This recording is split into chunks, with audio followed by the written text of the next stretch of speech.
The massive crystal chamber of the Galactic Council sparkled under the light of 3 artificial suns. 200 alien species filled the seats, their forms ranging from floating gas clouds to towering insectoids. At the center of it all stood James Walker, Earth's ambassador, cleaning his glasses with the corner of his suit jacket. "Ambassador Walker," the council leader's voice boomed through the chamber. The tall, blue-skinned alien's 4 eyes narrowed as he spoke. "Your species has ignored our regulations for the last time. You continue to expand your colonies without permits. Your ships enter restricted spaces. Your entertainment broadcasts disturb the peace of 12 sectors." Walker put his glasses back on and checked his watch. "Are we done here? I have a dinner reservation back on Earth." The council leader's skin darkened to a deep navy blue. "You dare mock these proceedings? Humanity's disregard for galactic order ends today." He raised all 4 of his arms. "By unanimous vote, the Galactic Council hereby declares war on Earth and all human territories." The chamber erupted in cheers and various alien sounds of approval. Walker simply pulled out his phone and started typing. "Ambassador, what is your response to this declaration of war?" demanded the council leader. "Just updating my dinner reservation," Walker said, not looking up. "Traffic might be a bit heavier with all your ships moving around." He finished typing and smiled. "Perfect. They could hold my table for another 30 minutes. The council leader slammed his fist on his podium. "Perhaps you don't understand. Our combined fleets will blockade your worlds. Our armies will." Yeah. Walker waved his hand. "Look, send the paperwork to our office. Someone in legal will look it over when they get a chance." He turned and walked toward the exit. "This is no mere legal matter," the council leader shouted. "We will crush your civilization." "Aha," Walker called over his shoulder. "Be sure to file the crushing in triplicate. Have a good one." The crystal doors closed behind him, leaving the council in stunned silence. Back on Earth, in New York City, the evening news played on screens throughout Times Square. A holographic broadcaster appeared above the crowds. In other news, the Galactic Council has apparently declared war on Earth today. And now, sports. The Yankees pulled off an amazing comeback in their game against. People walked past, more interested in their phones or the smell of hot dogs from a nearby stand. A group of teenagers stopped to take selfies with a distant alien ship visible in the sky, using it as a backdrop for their social media posts. In the UN building, the Human Security Council was in session. Walker appeared on their main screen, calling in from his shuttle. "So they actually declared war?" asked the council head, between bites of a sandwich. "Yep," Walker said, adjusting his tie. "Should be hitting your inbox soon." "Great, we'll add it to the agenda for next month's meeting," she said, wiping some mayo from her chin. "How was that new Centaurian restaurant?" "Couldn't make it. Had to reschedule because of the whole war thing." "Oh, that's too bad. I heard their plasma grilled steak is amazing." "I'll try it next week," Walker said, assuming we're not all crushed by then. They both chuckled. In orbit, Earth's civilian traffic continued as usual. Mining ships hauled asteroids, cruise liners carried tourists to Mars, and trading vessels mapped new routes to distant stars. When news of the war reached them, most captains simply updated their insurance policies and continued working. A massive council warship approached one of these mining ships. "You are now entering a war zone," the alien captain announced. "Return to Earth immediately." "Thank you for contacting Anderson Mining Corp," an automated message replied. "Your call is important to us. Please hold for the next available representative. Current wait time is 3 hours and 42 minutes. For faster service, please visit our website at." The alien captain stared at his communication screen in disbelief as cheerful hold music began to play. And so began the war that humanity couldn't be bothered to notice. Admiral Gray stood on the bridge of the Council's flagship, the Righteous Fury, watching the holographic display of Earth's solar system with all 4 of his eyes. His blue skin had turned a pale shade of confused lavender. "This can't be right," he muttered, tapping the display. "Run the scan again." His second-in-command, a tall insectoid named Click, clicked his mandibles nervously. "Sir, we've run the scan 12 times. The results are the same." The display showed thousands of human ships moving through space as if it were just another Tuesday. Massive cargo vessels hauled resources between planets. Luxury cruise ships drifted lazily through asteroid fields, their observation decks filled with tourists. Mining operations continued near Jupiter, and entertainment broadcasts beamed in all directions. "But where are their warships?" Admiral Gray demanded. "Their defense fleet, their military response." Click pulled up another display. "Sir, we're receiving advertising signals from Earth." A cheerful human voice filled the bridge. "Bored with the same old vacation spots? Come visit Jupiter's new Big Red Water Park. Experience zero-gravity surfing in our storm simulation chamber.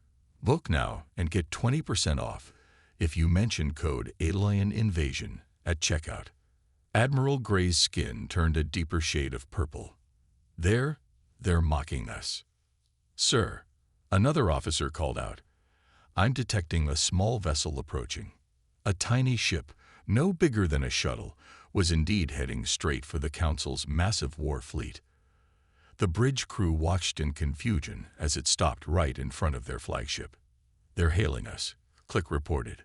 Finally, Admiral Gray straightened his uniform. "Put them on screen." A smiling human in a colorful uniform appeared. Behind him, upbeat music played. "Hi there. I'm Mike from Stellar Pizza. I've got your order of 20 large pepperoni pizzas." Admiral Gray blinked all 4 eyes. "What? We didn't order any." "Oh, sorry." Mike checked his tablet. "This order's for the battleship 3 clicks to your left. But hey, since I'm here, would you like to try our new invasion special? It comes with free breadsticks." Before Admiral Gray could respond, another human ship approached. This one was covered in bright logos. "Sir," Click said, "it's a news crew." A perky reporter appeared on screen. "This is Linda Martinez reporting live from the Alien Invasion Fleet for Earth News Network. Admiral, our viewers are dying to know, is that uniform custom-made? And what inspired that lovely shade of purple you're turning?" Admiral Gray cut the transmission. "This is impossible. We declared war. Where is their fear? Their panic? Their military?" Click pulled up some data on his screen. "Sir, I've been analyzing their communications. It seems most humans are discussing something called a baseball playoff. It's generating far more traffic than our war declaration." Just then, a massive mining ship slowly passed by the flagship. Its warning lights flashed as an automated message played. "Wide load. Military vessels, please maintain safe distance. This vessel is insured by Galactic Lloyds of London. In case of collision, please contact."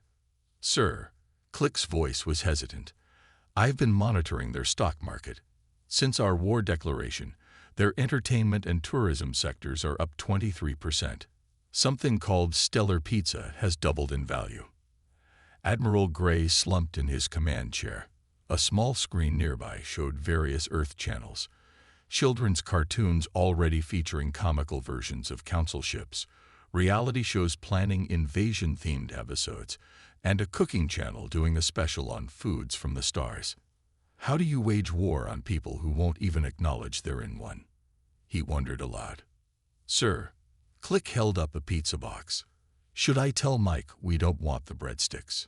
Admiral Gray's skin turned a shade of purple previously unknown to science. Somewhere in the distance, a human tourist ship honked its horn and a party could be heard in full swing. The invasion fleet hung in space, its mighty weapons armed and ready, while humanity continued about its day, treating the largest armada in galactic history like an interesting backdrop for their selfies. Tom Reed, supervisor of mining station Delta 7 near Saturn's rings, was having a normal day. He sat in his office, surrounded by screens showing mining robots cutting through ice chunks, when a massive alien warship appeared outside his window. "Sir," the warship's commander boomed through the communication system, "you are in violation of wartime protocols. Surrender your station immediately." Tom didn't look up from his coffee. "Janet, could you handle that? I'm behind on the quarterly reports." The station's AO chirped happily. "Of course, Tom. Running standard protocol 74B for uninvited guests." A cheerful automated message went out to the warship. "Thank you for contacting Delta 7 Mining Station.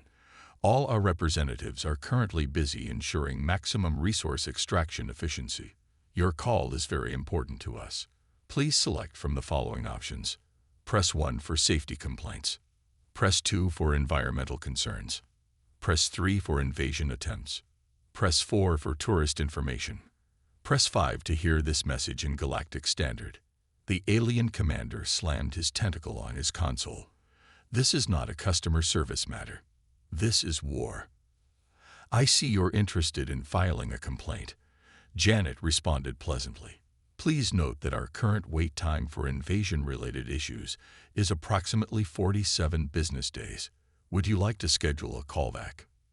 Inside the station, Tom finished his coffee and glanced at the massive warship. "Janet, add them to the obstacle avoidance system. Don't want our haulers bumping into them." "Already done, Tom.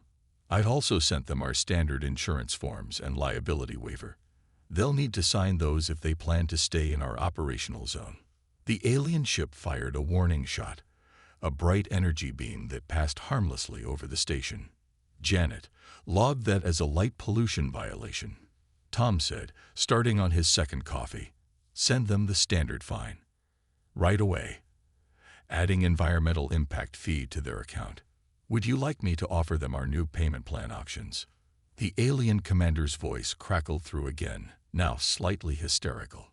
"You cannot fine us. We are your conquerors." "I'm sorry," Janet replied, "but according to local mining ordinance 7249C, all vessels in the Saturn Economic Zone must comply with environmental regulations.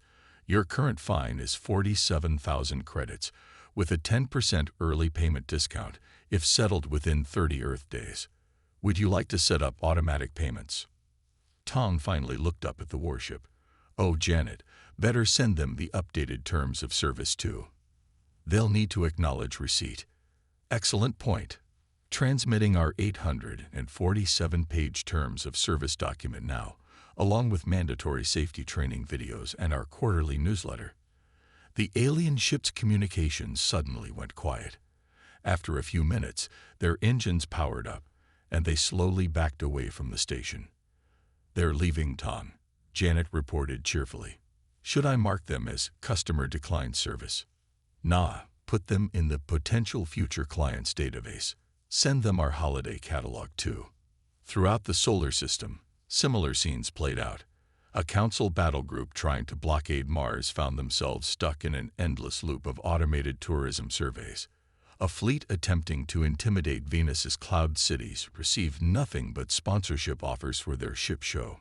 Back at Delta 7, Tom finished his reports and stood up to stretch.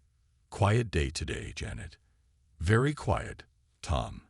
Though we did receive an interesting application from one of the alien ship's crew members. Apparently, they're interested in our intern program. Well, send them the standard welcome package. But remind them that all interns have to complete their paperwork in triplicate." Outside the window, the mining robots continued their work, occasionally adjusting their paths to go around the retreating alien ships like they were just more space debris to avoid. Tom started a fresh pot of coffee, wondering if he should mention the alien visit in his daily report. He decided against it. After all, it wasn't nearly as important as meeting this month's ice mining quota. Margaret Thompson sat in her office on the 157th floor of the New York Business Tower, watching alien warships drift past her window. Where others saw an invasion fleet, she saw dollar signs. "Ladies and gentlemen," she addressed the holographic board meeting, "I present to you Invasion Tourism Incorporated. The board members, appearing as holograms around her table, leaned forward with interest as she pulled up her presentation. "Look at these numbers," Margaret pointed to a chart. 2 million people tried to book space cruises last week just to get a closer look at the alien ships. That's not counting the merchandise sales, the social media engagement, or the viral videos of council ships getting stuck in Saturn's rings. One board member raised his hand. "But isn't this a war?" Margaret laughed. "A war? No. This is the biggest marketing opportunity of the century. Watch this." She pressed a button, and a commercial played. "Tired of ordinary vacation photos? Want something truly out of this world? Book your invasion tour today. See real alien warships up close. Take selfies with actual council battlecruisers. Plus, each booking comes with our exclusive I Survived the Invasion t-shirt and a genuine piece of alien debris asterisk." The asterisk led to tiny text reading. Asterisk debris may actually be random space junk. Terms and conditions apply. "We've already converted 50 passenger ships into tour vessels," Margaret continued. "The aliens can't shoot at us. It would void their insurance. And get this, 3 council species have secretly asked about franchise opportunities." In space, one of her tour ships, painted bright yellow with "Invasion Tours" in neon letters, drifted past Admiral Gray's flagship. Hundreds of tourists waved from the observation deck, snapping photos. And that's just the beginning. Margaret clicked to the next slide. "We've partnered with restaurants to create invader menu items. Fast food chains are selling council combo meals. Our gift shops can't keep My Friends Survive the Galactic War, and all I got was this t-shirt in stock." Meanwhile, on Mars, a council commander watched in confusion as humans lined up outside their blockade perimeter, not to fight, but to buy tickets for something called Alien Ship Wine and Painting Night. Back in New York, Margaret's presentation continued. "Our marketing team has created themed packages. The diplomatic package lets tourists attend actual council threat briefings. The warrior package includes a photo shoot in mock council armor. And our premium peace negotiator package lets guests try alien food while watching Earth's lawyers overwhelm council representatives with paperwork." The boardroom erupted in applause. One member wiped away tears of joy. "The profit margins are beautiful." "But wait, there's more." Margaret grinned. "We've started a reality show, Keeping Up with the Invasion. Episode 1, where we taught council soldiers how to use Earth social media, got 3 billion views. We're already planning Season 2. In orbit, a council ship commander stared at his screen in disbelief. His vessel was now featured on something called Space Yelp, with a 2-star review. Threatening messages could use more enthusiasm. Ship design very last century. Decent gift shop, though. Our next expansion. Margaret showed the final slide, Invasion theme parks. Imagine roller coasters shaped like council ships, alien petting zoos, and a water park where the slides go through holographic space battles. The board's approval was unanimous. As Margaret wrapped up her presentation, her assistant poked his head in. "Miss Thompson, the council's cultural minister is online too. Something about merchandising rights and actor royalties for their appearances in our shows." Margaret smiled. "Tell them our legal team will send over a contract, and add a clause about their participation in our upcoming holiday parade." Outside her window, a tour ship flew past playing "It's a Small Galaxy After All," while tourists in alien costume masks danced on deck. A nearby council warship tried to look menacing, but only managed to photobomb several thousand tourist selfies. The war might have been going badly for the council, but business had never been better for humanity. The council's central command center was drowning in paper. Actual, physical paper. Humans had somehow discovered that 3 council species were allergic to paper fibers, and now every human response came printed in triplicate. "Sir," a junior officer wheezed through his protective mask, "another delivery from Earth's legal department just arrived." The council's chief legal officer, a floating gas cloud named Mist, darkened with despair. What is it this time? Copyright claims, sir.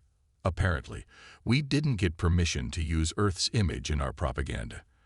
They're also claiming we violated their dramatic invasion music patents. Across the room, a team of council lawyers huddled around a document titled Earth's Terms and Conditions for Interstellar Combat, version 47.31. One of them was crying. Meanwhile, on Earth, the Human Defense Department's legal division occupied an entire skyscraper.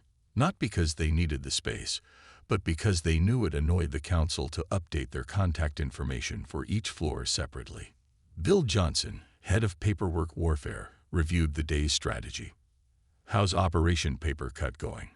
His assistant grinned. "We've sent them 47,000 individual permits they need to fill out before they can officially declare war. Each one needs to be signed in 16 different places and notarized by a human notary." "Excellent. And the insurance requirements?"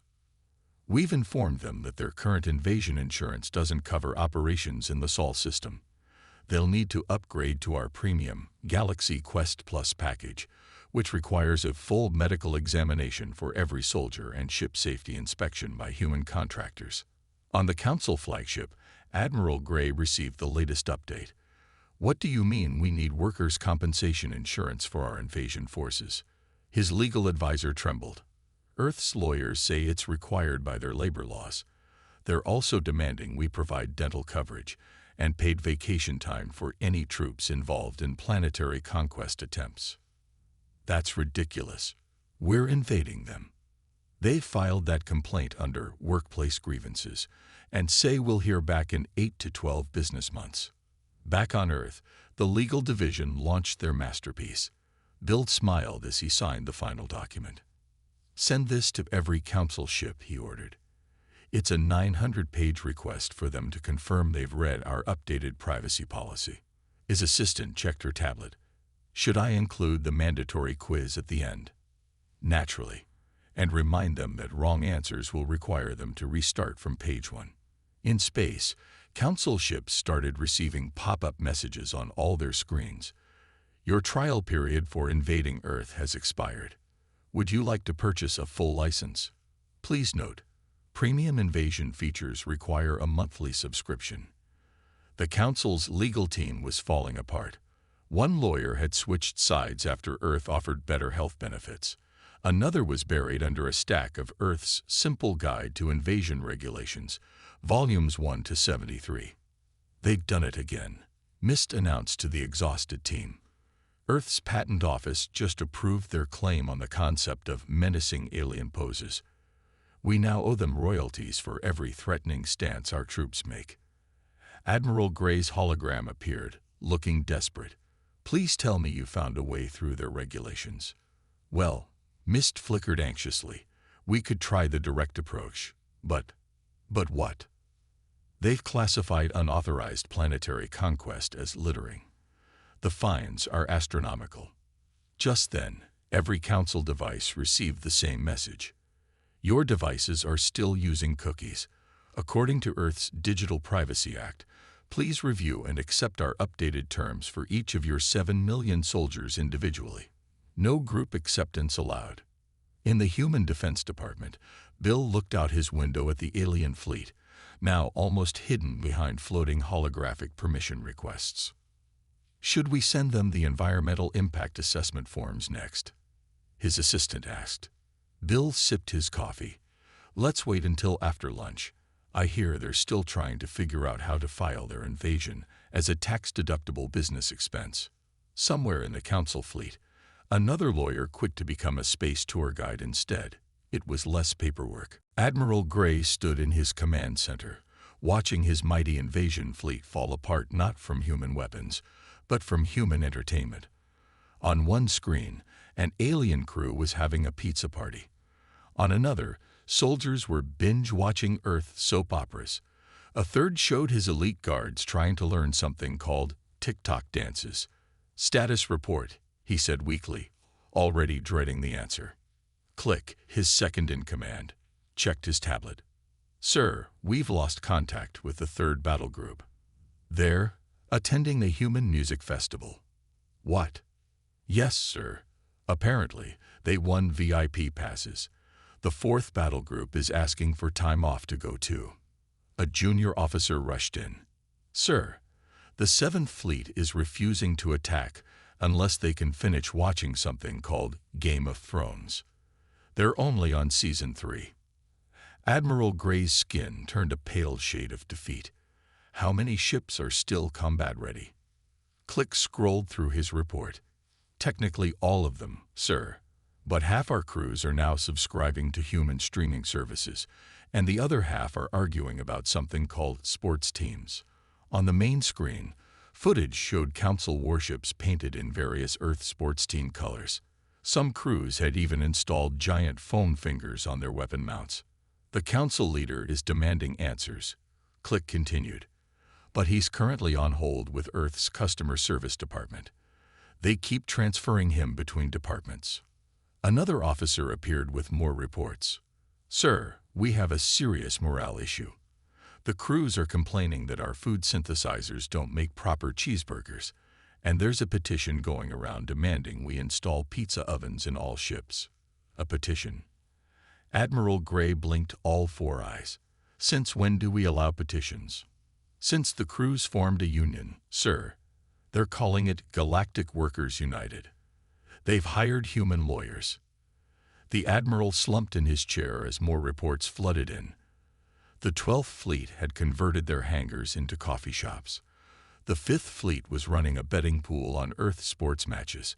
3 destroyer squadrons had gone AWOL to attend something called Comic-Con.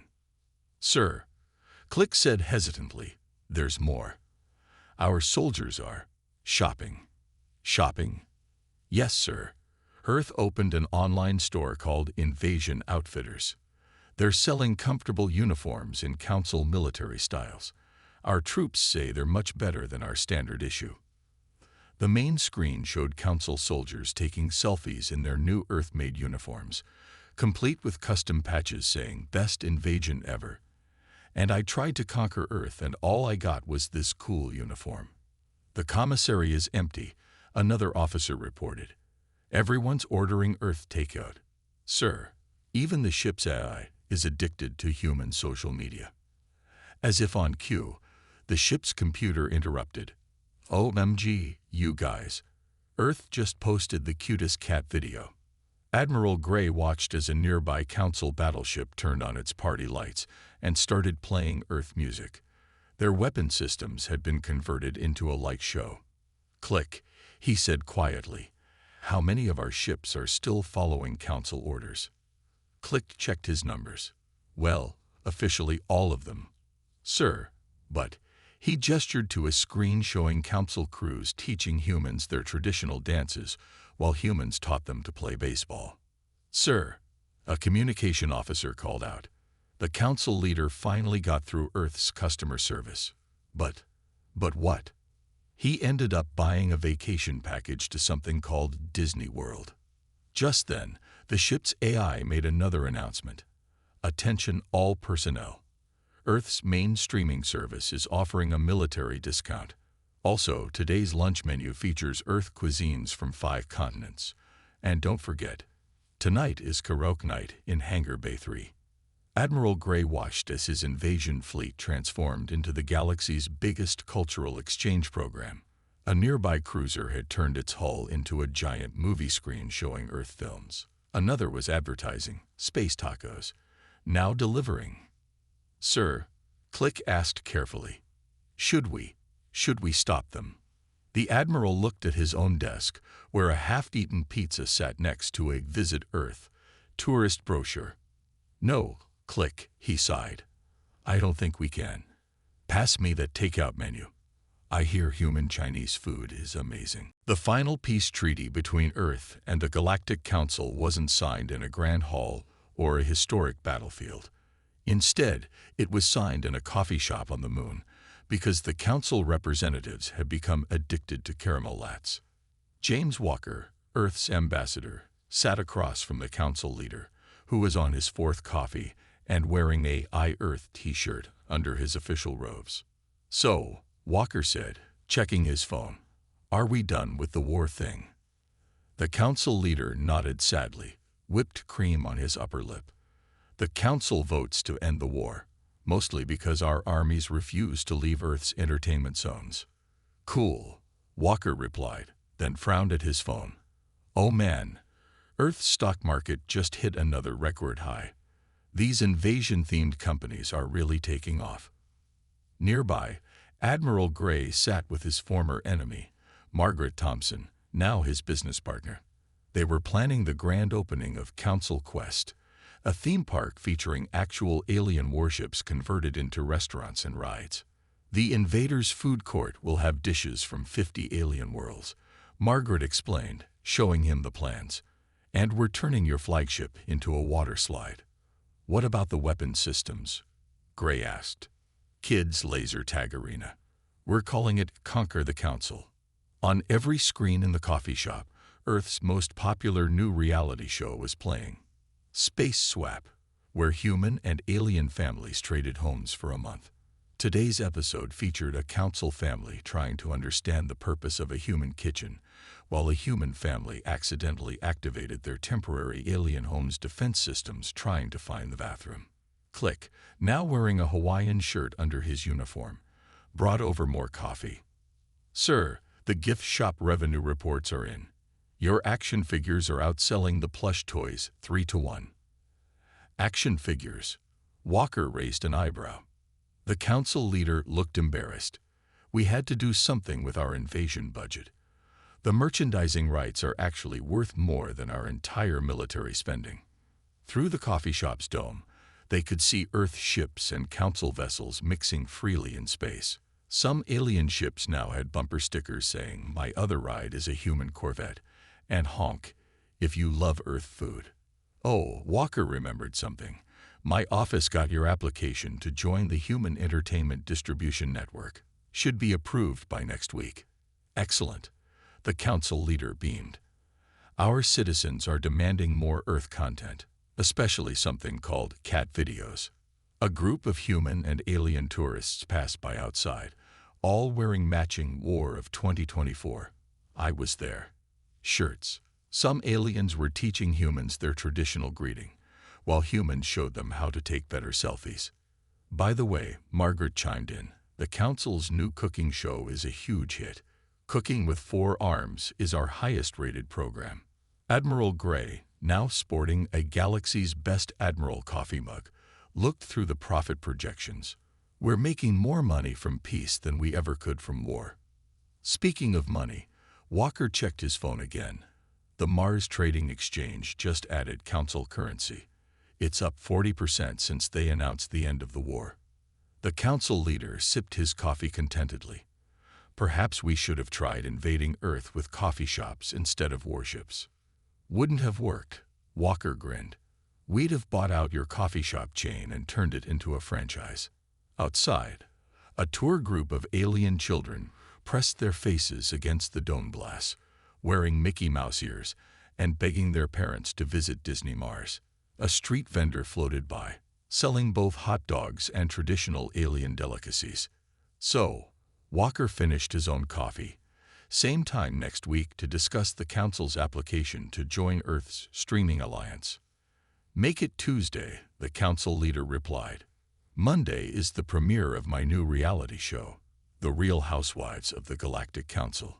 And so, the great invasion ended not with a bang, but with a business merger, a franchise agreement, and unlimited free refills.